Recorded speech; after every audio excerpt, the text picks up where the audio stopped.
So, yan mga idol, no, magbibigay na naman tayo ng idea dun sa mga nag-request sa atin kung paano daw ilagay yung clutch lining, clutch hub, clutch wheel, clutch plate, at saka itong dalawang pressure plate ng Doc 390. Okay, so Doc 390 to mga idol, no. So, paano ba ang tamang arrangement nito dito sa ating clutch hub at sa clutch wheel? Okay, so kung gusto mo ng ganitong video mga idol, no, so panoorin mo para kahit papano ay meron kang idea kung paano siya gawin. Okay, so umpisa na natin mga idol, no. So Doc 390 version 1. Okay.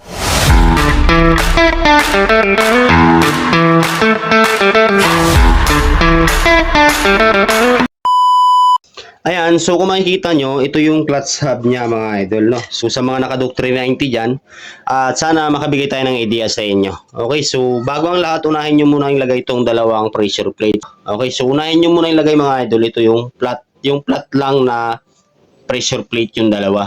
Okay, so ilagay nyo itong pressure plate na flat, una muna dito. Ayan, lagay natin siya, di ba?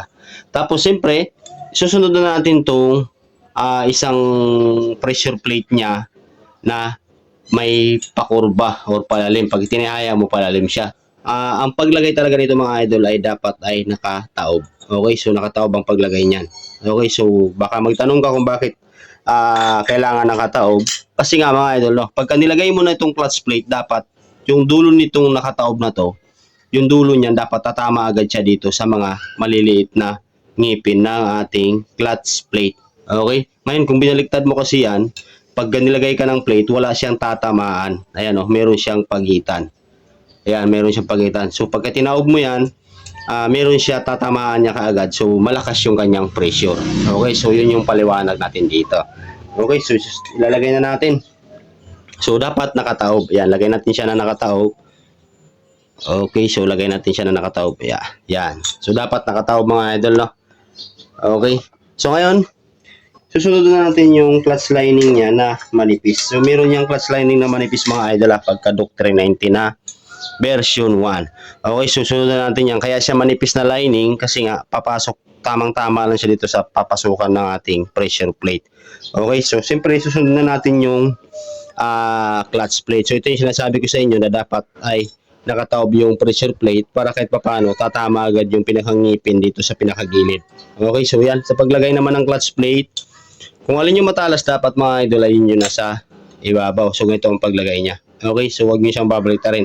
So, sa iba, pwede naman daw baliktarin. So, okay naman, wala namang problema, no? Basta ako, paglagay ng ganito, ganito talaga ako maglagay. Dapat, kung alin yung matalas, yun yung sa ibabaw. Okay? Kasi, base sa experience natin, mas tumatagal yung ating clutch lining.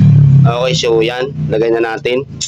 Tapos, sunod na natin yung clutch lining. Yan. Tapos, clutch plate ulit. Kung ano yung matalas, yun yung sa ibabaw. So, maraming nagko-comment sa mga post natin na kahit naman magkabaliktad. So, wala namang problema kahit magkabaliktad. So, aandar naman tatakbo ang motor. So, ang iniisip kasi natin, kung paano patagalin yung ating clutch lining. Okay, so yan. Clutch plate ulit. Tapos, clutch lining. Tapos, sunod na natin yung plate. So, ganoon lang naman mga idol, no? Alternate lang to. Clutch plate, clutch lining, clutch plate, clutch lining. So, ang clutch lining po ng Doc 390 mga idol ay 8 peraso kasama yung manipis. Tapos, sa clutch plate naman niya ay 7 peraso. So, bali siyam kasama yung maliit na clutch plate, pressure plate. Okay, so yan, lagay na natin siya. So ito, basic tips lang para kahit papano ay mayroong idea yung iba. Yan, tapos lining. Tapos plate na naman. So basta kung alin yung matalas, yun yung sa ibabaw. Tapos lagay na natin tong pinakahuling lining. Okay, tapos ayusin nyo lang siya para magpantay, no? Ayan. Okay. So ngayon, ilalagay na natin tong kanyang clutch wheel. So, lagay natin yung clutch wheel niya. So ito na paglagay ng clutch wheel, no? Yan. So, sa clutch wheel naman mga idol, basic lang naman yan. Okay? Tapos yan, gawin lang ang paglagay yan mga idol. No? Ayan o. So, bali, 8 lining yan. 8 lining yan. 1, 2, 3, 4, 5, 6, 7, 8. Tapos sa plate naman niya, 1, 2, 3, 4, 5, 6, 7. Tapos kasama yung dalawang pressure plate ay magiging siyam. So, yun lang mga idol, ganun lang ang paglagay ng clutch lining, clutch hub, clutch plate, saka pressure plate dun sa mga naka-Duke 390 na version 1. Okay, so iba rin po ang version 2 mga idol ha. Baka magamalito kayo pag nagkalas kayo ng mga version 2. Iba din po ang version 2 compare dito sa version 1. Okay, so yun lang mga idol. Sana nakabigay ng idea at maraming salamat. So God bless sa atin lahat. Alright.